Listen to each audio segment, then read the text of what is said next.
I gave them my savings for their restaurant.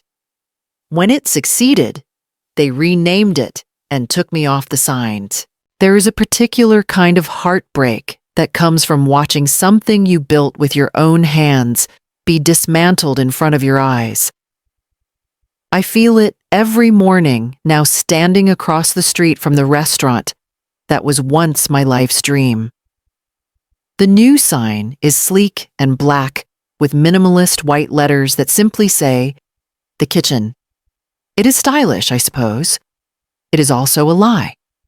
Because just 3 months ago, that sign was a warm, cheerful blue. It had my name on it. It said Eleanor's Kitchen. I know because I was the one who paid for it. I was the one who chose the font. I was Eleanor. It all began with a promise, as the most painful stories often do. After my husband passed, I was left with a quiet house and a savings account that represented 50 years of careful, frugal living. My son David and his wife Karen had a dream. They were both talented chefs, but they were trapped in jobs that were slowly extinguishing their passion. They wanted to open a small, cozy restaurant, a place that felt like home, serving the classic, comforting food we all grew up with. The problem, as always, was money. I had the money, and I had a deep maternal ache to see my son happy, to give him the foundation I had never had. So I made them an offer. I would give them my savings, nearly all of it, to fund their dream. It wasn't a loan. I told them it was a gift, an investment in our family's future. In return, I had only one condition: that I could be a part of it. I wanted to be in the kitchen not as an owner, but as the heart. I wanted to bake the pies, knead the bread, and smell the scent of my own recipes, filling a room full of happy strangers. The restaurant would be my legacy, too. It's a powerful thing to invest your entire life savings into a dream for your family, isn't it? To believe so completely in a shared future. As I share my story, I find myself wondering where you are in the world listening along. It would bring me such joy if you would leave a comment to let me know where my voice has traveled to. And if you believe in the power of stories like these, please consider subscribing to Granny Stories to hear how this one ends. Those first 2 years were the happiest, most exhausting of my life. We found a perfect little spot on Main Street. We scrubbed the floors, painted the walls, and I designed the kitchen myself. We were a team. I was there at 5 every morning, my hands dusted with flour, the comforting weight of the dough under my palms. My apple pie became famous in our small town. My sourdough bread sold out by noon every day. David ran the savory side of the kitchen, and Karen, with her effortless charm, managed the front of the house. Eleanor's Kitchen became a success, faster than any of us had dared to hope. It was more than a restaurant. It was a community hub, a place of warmth and comfort. My warmth. My comfort. But success has a way of making people forget where they came from. Slowly, things began to change. They hired a young, ambitious pastry chef from the city, a man with trendy ideas about deconstructed desserts and foam. My classic recipes, the very soul of our menu, were now called a bit dated. My presence in the kitchen, once essential, was now seen as quaint. "Mom, why don't you take the morning off?" David would say, his voice kind, but his eyes elsewhere. "We've got it covered." I was being gently, politely pushed to the margins of the world I had built. The final brutal blow came last month, with the article in the local magazine and the new sign that erased my name for good. The beginning of the end came dressed as a triumph. A writer from a regional food magazine called, wanting to do a feature story on the success of Eleanor's Kitchen. I was overjoyed. This was it, the recognition of all our hard work. I imagined a beautiful article with pictures of my pies, of David at the stove, of Karen greeting customers. A family portrait painted in words. The day of the interview, I baked my signature apple pie, the one with the hand-latticed crust, especially for the writer. But David and Karen insisted I shouldn't trouble myself with coming in. It's mostly about the business side of things, Mom, David said on the phone. Boring numbers and logistics. You take a well-deserved day off. We'll handle it. I, in my foolish, trusting heart, believed him. I thought he was being considerate. I now know he was being strategic. A week later, my neighbor brought the magazine over her face, beaming with pride for me. I opened it with trembling hands, and there it was, a glossy 2-page spread. The photos were beautiful.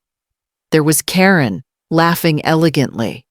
There was David looking serious and professional. There was my apple pie photographed on a rustic wooden board, looking like a work of art. But as I read the words, a cold dread began to creep up my spine.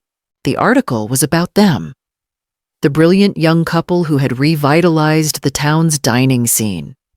It praised their innovative spirit and their modern take on classic comfort food.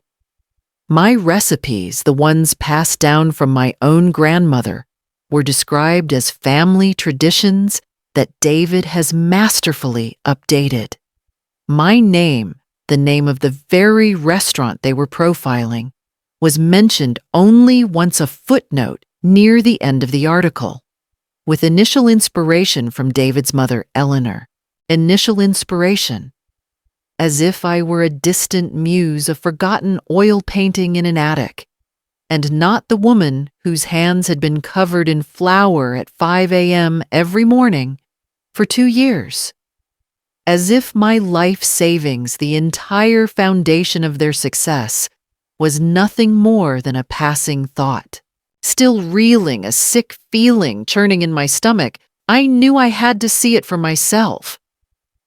I walked the 4 blocks to Main Street to my restaurant. As I rounded the final corner, I stopped dead in the middle of the sidewalk. There were 2 men on ladders, and they were taking down my sign. The beautiful, warm blue sign with the cheerful script that read, Eleanor's Kitchen. Lying on the pavement, ready to be hoisted up, was its replacement. It was a stark black rectangle with cold, minimalist letters that spelled out a single brutal word, the kitchen. My name wasn't just a footnote anymore. It had been completely erased. I must have made a sound because one of the workmen looked down at me. I walked past them into the restaurant.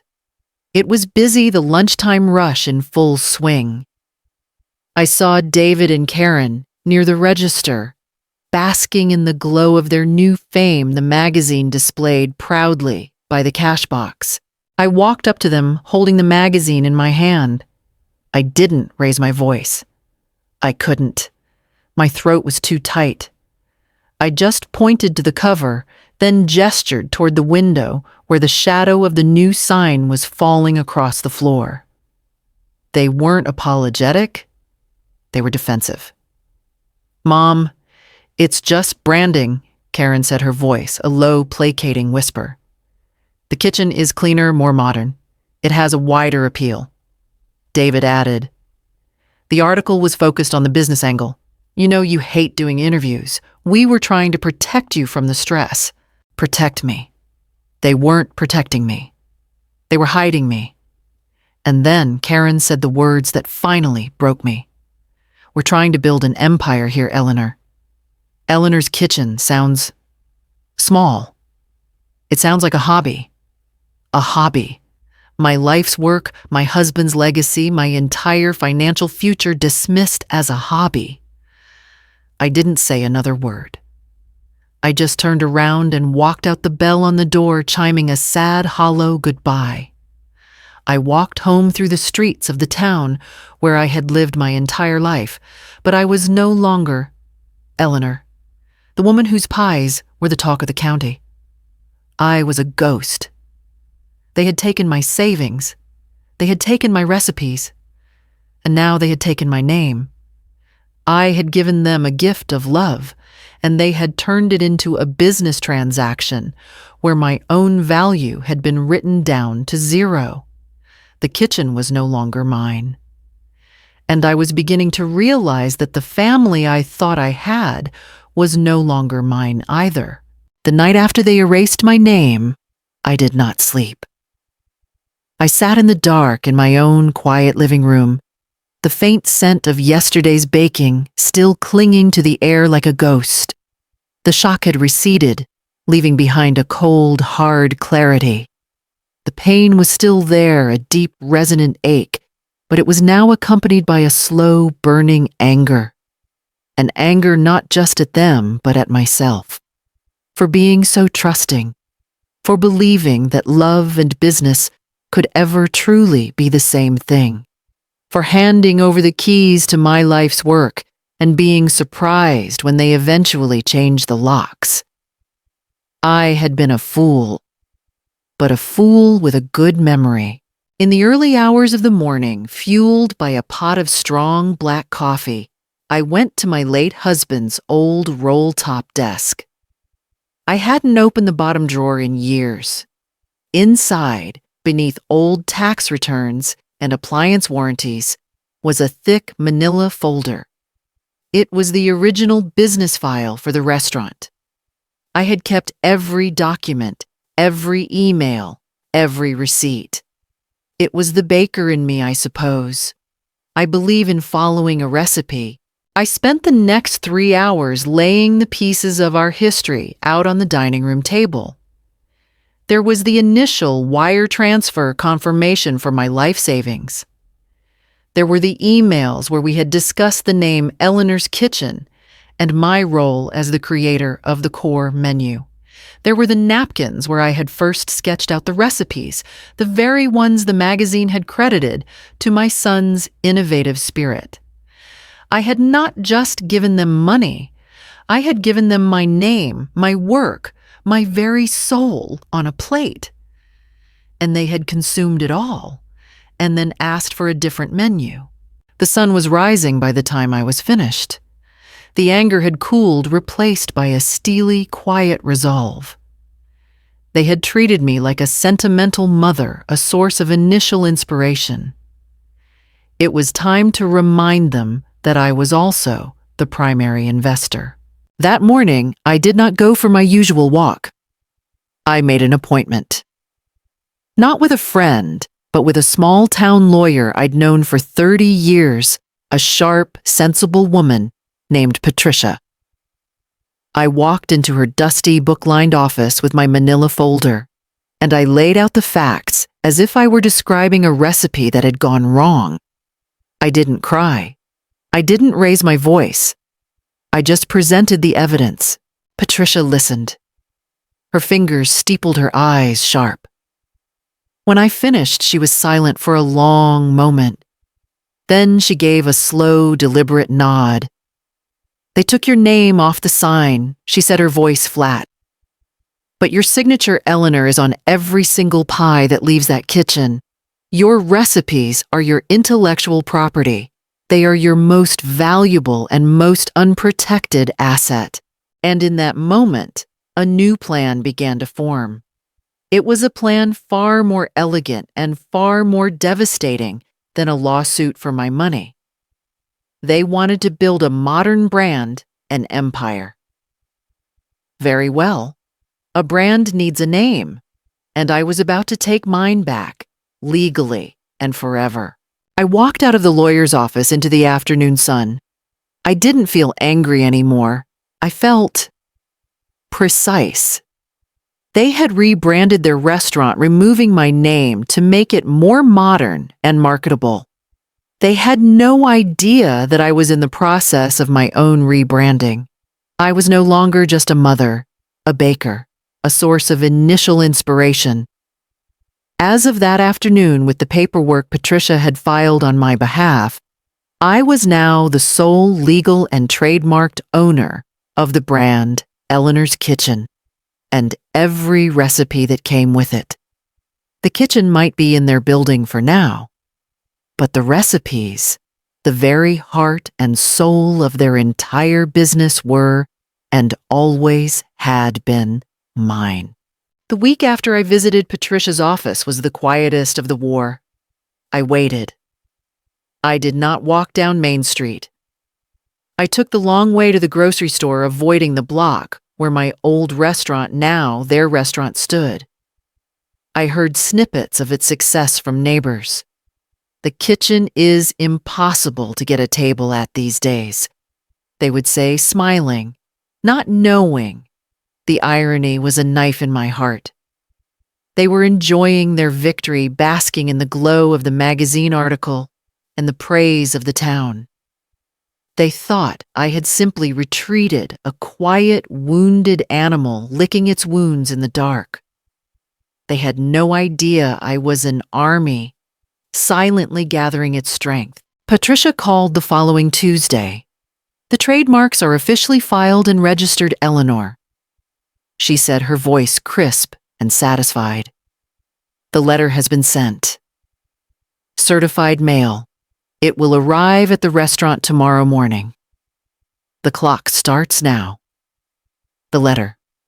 We had drafted it together. It was a beautiful and brutal piece of legal poetry. It was not an emotional plea from a mother. It was a formal cease and desist notice from a business owner.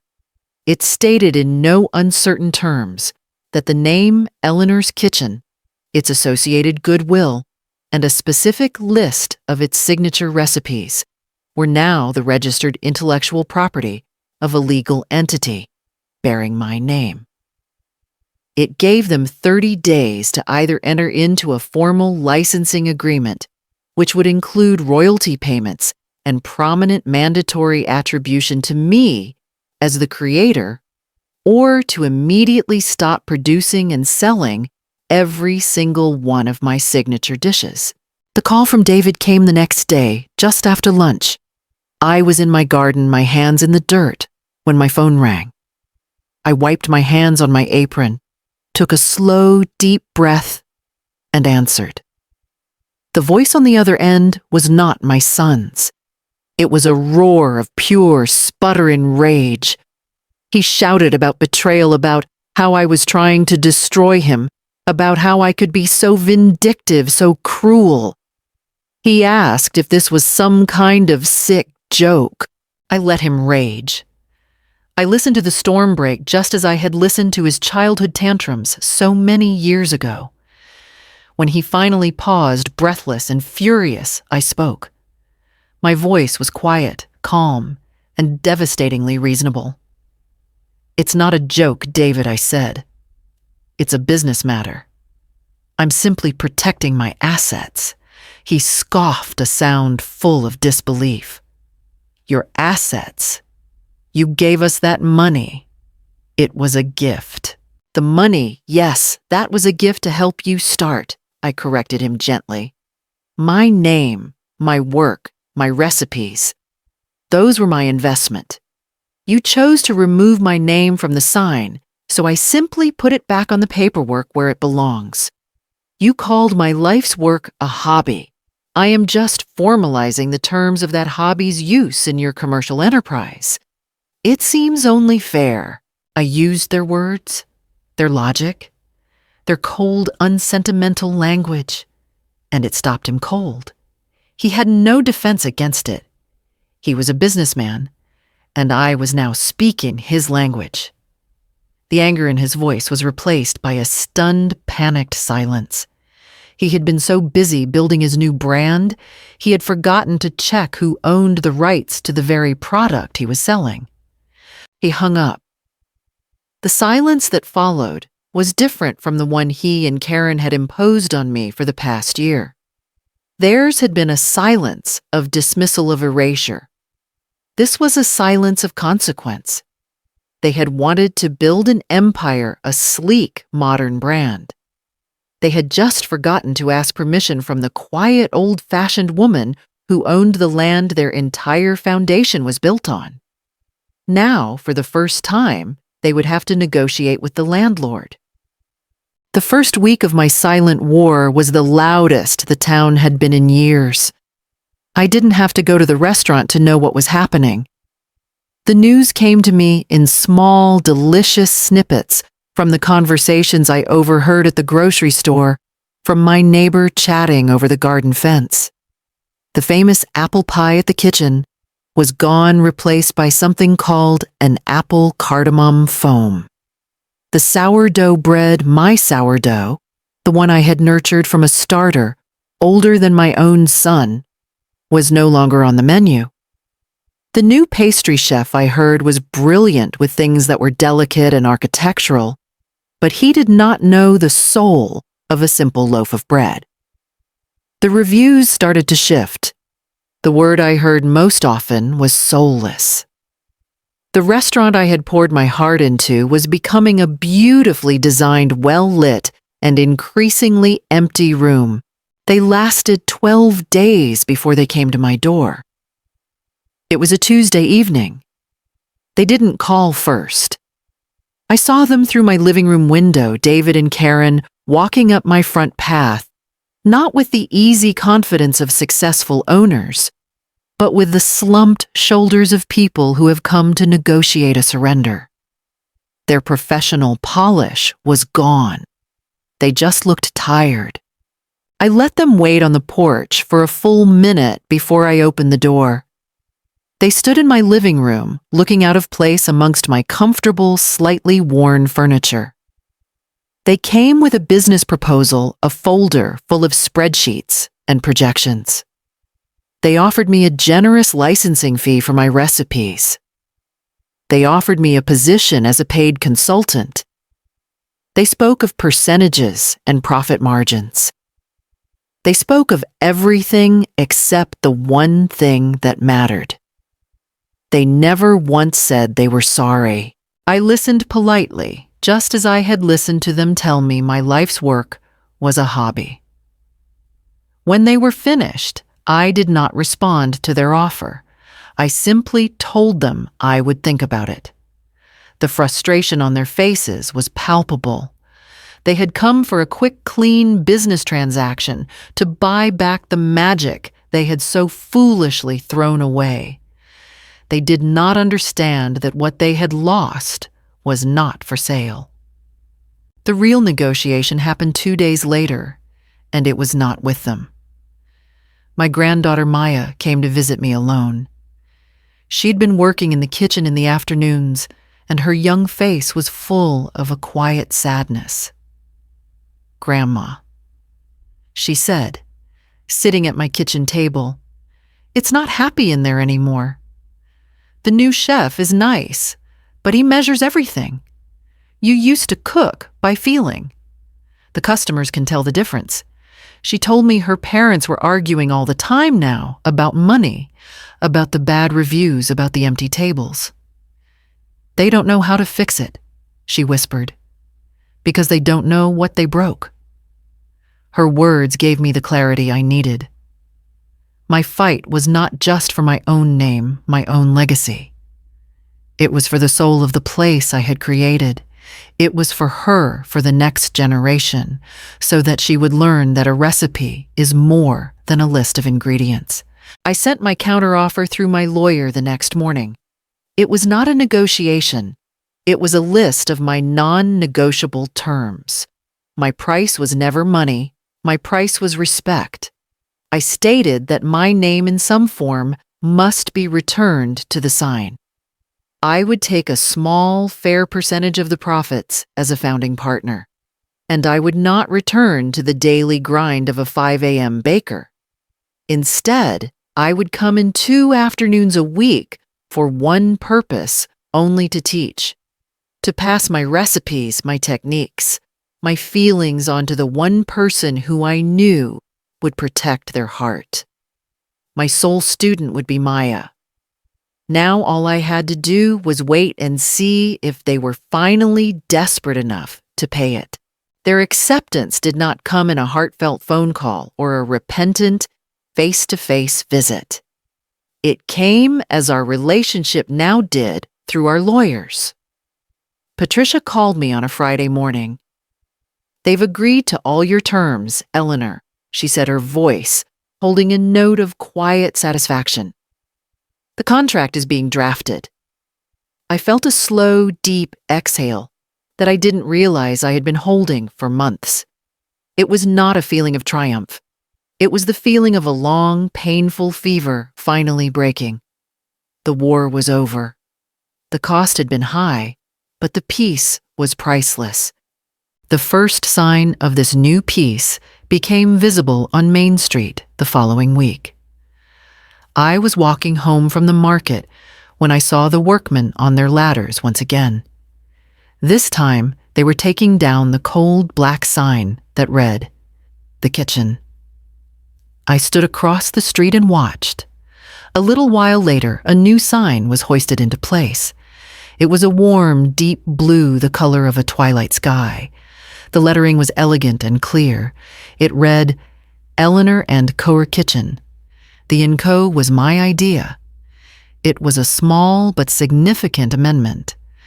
It was not a declaration of my sole ownership, but a statement of a new partnership.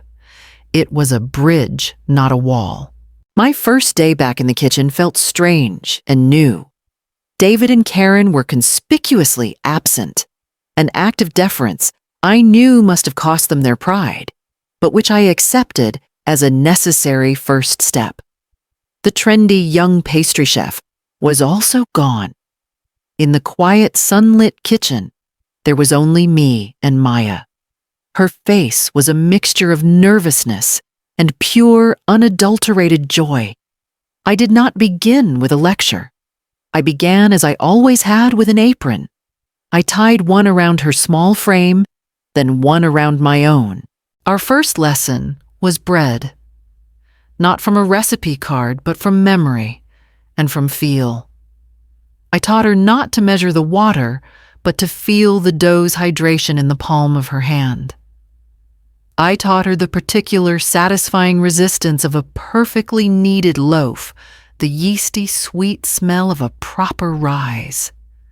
I taught her that the soul of the food was not in its precision, but in its intention. As we worked our hands covered in flour, a comfortable silence filled the kitchen, broken only by the soft thud of the dough on the wooden board and my quiet instructions. In her, I saw not just my granddaughter, but the future of my own past, a legacy of love being passed from one pair of hands to the next. When the first loaf came out of the oven, golden brown and fragrant, I knew the soul had returned to this place. I left the restaurant that evening just as the sun was setting. As I walked into the empty dining room, David was there sitting alone at one of the tables. He stood up when he saw me. He didn't speak for a moment. He just looked at me and then at the warm loaf of bread I was carrying, wrapped in a linen cloth. "The kitchen," he said, his voice quiet, almost hoarse. "It smells right again." For the first time in months, it was the closest he could get to an apology, and I knew it. I did not reply with words. I simply walked to his table, placed the bread between us, and broke off a piece for him and a piece for me. We ate in silence. It was not a forgiveness, not yet. But it was a beginning. My name was back on the sign, but my true victory wasn't written in paint and wood. It was in Maya's flour-dusted hands. It was in the taste of real bread shared in a quiet room. I had not taken back my restaurant. I had simply ensured its soul was passed down to someone who understood that the most important ingredient in any recipe is love. And that was a legacy worth fighting for. The new sign, Eleanor and Coer's Kitchen, has been hanging on Main Street for 6 months now. The blue is a little softer from the sun, and it looks as though it has always been there. my life has found a new, gentler rhythm. I go to the restaurant 2 afternoons a week. I don't work the frantic morning shift anymore. My role now is quieter and infinitely more important. I am a teacher. I stand beside my granddaughter Maya in the warm, fragrant kitchen, and I pass down the things that cannot be written on a recipe card. The feel of perfectly proofed dough, the exact moment to pull a pie from the oven. The history of our family told through the language of food. My relationship with my son David is being rebuilt slowly and carefully, like a delicate sauce that could break at any moment. He stops by my house now, not to ask for anything, but to bring me a bag of fresh apples from the farmer's market, or just to sit at my kitchen table and drink a cup of coffee in comfortable silence. The respect is back in his eyes. He sees me again not as a resource, but as his mother. It is a quiet, fragile peace, but it is real. Looking back, my fight to get my name back on a sign has become something of a local legend, one of those quiet grandma true stories that gets whispered over cups of tea. But the truth is, the most important grandma true stories aren't about the grand gestures of rebellion. They're about the small daily acts of reclaiming your own worth. It's a lesson I see echoed in so many of the tales shared on Granny Stories. We, the quiet matriarchs, have histories and value far beyond our usefulness to others. Our legacies are not in the things we give, but in the wisdom we pass down. My legacy is no longer just a set of recipes. It's in Maya's capable, flour-dusted hands, and in my son's newfound humility. This is the heart of all the best grandma true stories. I think not just reclaiming what was lost, but planting something new and healthier in its place. I did not get my old life back. I got something far better. I got a life where my name, my story, and my contributions are seen, valued, and respected. And that is a recipe for a truly rich and satisfying life. Thank you for being here for my story. If my journey from the heart of the kitchen and back again has sparked a feeling or a memory for you, I would be so honored if you would share your thoughts or a piece of your own story in the comments below. The wisdom we pass down in recipes or in words is what truly keeps us alive. If you know someone who needs a reminder that their name and their story have power, please feel free to share this with them. And to become part of this wonderful community, please consider subscribing to Granny Stories. Thank you for listening.